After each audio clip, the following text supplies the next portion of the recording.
சுவாசத்திற்கும் நம்முடைய எண்ணங்களுக்கும் நிறைய ஒற்றுமை இருக்கு.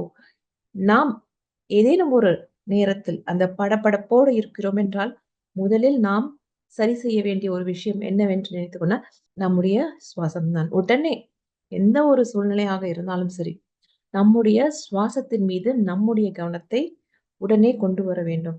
அப்படி கொண்டு வந்தாலே போதும், கொஞ்சம் கொஞ்சமாக பழக்கப்படுத்திக் கொள்ளலாம். முதல்ல அது கஷ்டமாகத்தான் இருக்கும்.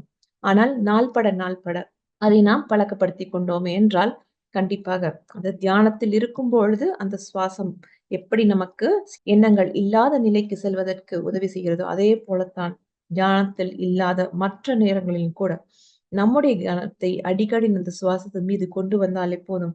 சந்தோஷமா இருக்கிறீங்களா? அப்பொழுதும் இந்த சுவாசத்திற்கு வா என்கின்ற அந்த நினைப்பு நாம் திரும்ப திரும்ப கொண்டு வந்து கொண்டிருந்தாலே போதும் மாஸ்டர்ஸ். அந்த தெளிவு பிறக்கக்கூடிய வாய்ப்புகள் வந்து நிறையவே இருக்கும்.